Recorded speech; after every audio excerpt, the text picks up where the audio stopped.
menggunakan syariat Islam dan juga tuntunan dari Rasul sendiri, itu seperti apa konsep pengobatan? Konsep kesehatan ini, terkait dengan kesehatan ini, itu Allah sudah mempersiapkan. Sama halnya seperti Allah juga mempersiapkan dengan hal-hal yang lain, pendidikan, peribadatan, perekonomian. Dan itu jelas sekali di dalam Al-Quran dan hadis itu ada.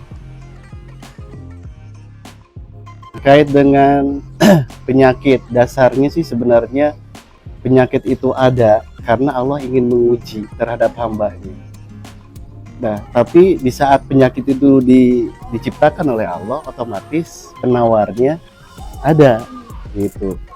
Nah, yang tadi saya sampaikan, salah satu ayatnya, wa nunajjilu minal qur'ani ma huwa shifa, gitu kan. Allah turunkan Al-Quran itu sebagai shifa, penawar, gitu.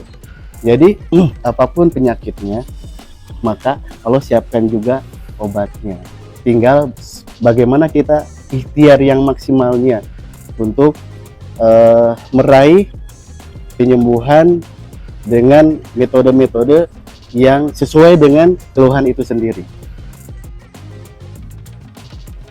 Nah, kalau bicara konsep pengobatan ala Nabi, maka istilah yang dipakai adalah tibun nabawi. Jadi Nabi dalam menjaga kesehatan tubuhnya itu beliau melakukan metode yang sekarang mungkin populer, ada bekam, ada ruqyah, ada madu, ya, pengobatan herbal. Itu bagian dari metode pengobatan Islami yang dicontohkan oleh Nabi, gitu. Kita di pesantren Indonesia melakukan konsep kesehatan dengan 5H. Nah, yang pertama adalah konsep ilahiyah. Konsep ilahiyah itu cuma 3 aja di situ. Yang pertama lillah, yang kedua fillah, yang ketiga billah. Lillah itu niat tujuannya karena Allah, baik si terapis maupun si pasien. Jadi harus niat, harus karena Allah. Yang kedua fillah, caranya, metodenya juga harus metode Allah. Jangan ada penyimpangan yang berbau syirik atau musyrik. Bilahnya, terutama si terapis ini harus menghadirkan Allah di saat mengobati, karena penyembuhan itu mutlak dari Allah. Hak yang kedua, konsep nabawiyah. Seperti tadi yang saya sampaikan, Nabi melakukan bekam, ruqyah, terus minum madu, gitu, atau obat-obat herbal yang lainnya yang secara alami dan natural. Nah, itu juga dari zaman dulu para nabi sampai sekarang juga masih relevan. Dan bahkan bekam, salah satu konsep pengobatan Nabi, itu menjadi solusi zaman sekarang ini. Ketika radikal bebas itu menggerogoti tubuh manusia, maka konsepnya adalah bagaimana radikal bebas itu dikeluarkan dari tubuh, yaitu melalui cara bekam. Hal yang ketiga itu ilmiah. Cenderung konsep ini dipakai oleh kalangan medis karena berdasarkan penelitian, berdasarkan empiris, bahkan ditunjang dengan sains dan teknologinya, sehingga pengobatannya akurat dan proses penyembuhannya cepat. Yang keempat, konsep naluriah. Kenapa ini konsep naluriah itu harus ada? Karena titik masalahnya ada di hati, wilayah hati, gitu. Ada kalanya orang ini sakit jasmaninya, dia kena jantung, serangan jantung, dia kena kanker dan sebagainya. Padahal akar permasalahannya ada di hati, karena marah, karena dendam dan sebagainya. Dan berikutnya, wilayah hati ini antara terapis dengan pasien ini harus ada kedekatan emosional, ya, kedekatan emosional sehingga pengobatannya nyaman dan aman. Nah, setelah itu semua yarju ilallah, dekat kepada Allah, karena Allah lah yang menyembuhkan semua penyakit dan Allah turunkan rahmat.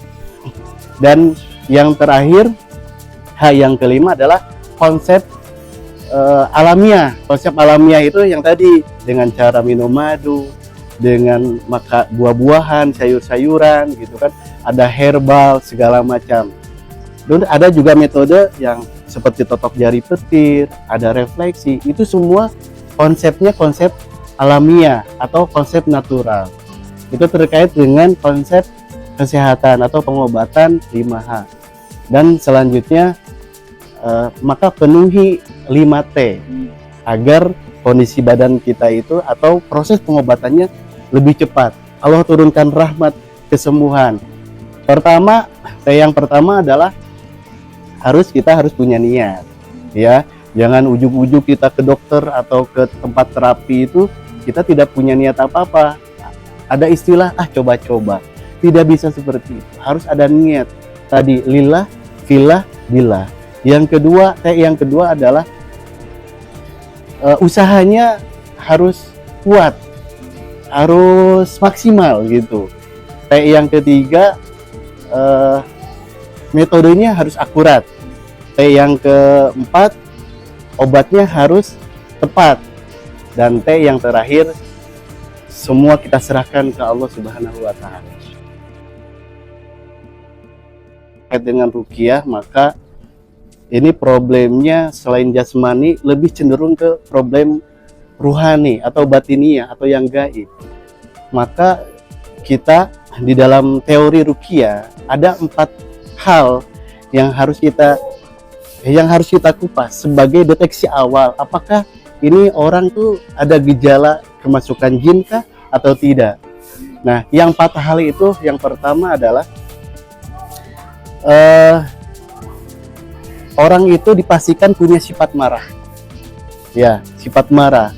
Apapun jenis marahnya, mau marahnya kecil, sedang, atau besar, itu pintu sudah terbuka.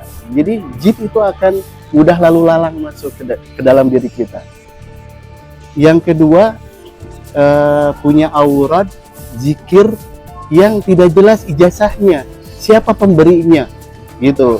Nah, ada istilah zikir legal dan ilegal. Kalau yang legal itu saya dikasih aurat ini dari guru saya dari gurunya sampai Rasulullah. Berarti kan legalitasnya jelas, silsilahnya jelas. Dari mana aurat ini? Nah, kalau yang ilegal, dia sembarangan comot ayat, terus dipraktekkan, diwiridkan, sehingga yang datang ya jin, yang membisikkan ya jin gitu. Jadi pintu yang kedua itu wirid yang nggak jelas. Pintu yang ketiga adalah kita punya jimat, ya. Kalau biasanya kalau kaum Hawa pengen terlihat auranya keluar gitu harus pakai susu, ya. Kalau kaum Adam nih biar terlihat ganteng gitu pakai isim seperti itu, ya. Jadi banyak kategori benda-bendanya di dalam jimat itu, ya, macam-macam lah. Nah, itu akan terbuka pintu komunikasi jin dengan kita. Dan yang terakhir adalah jin waris. Jadi kita bukan pelakunya adalah orang tua kita.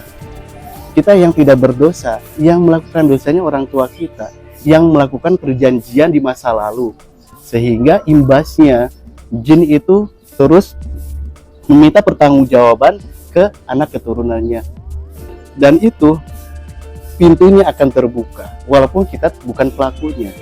Tapi insya Allah dengan metode ruqyah semua akan terselesaikan.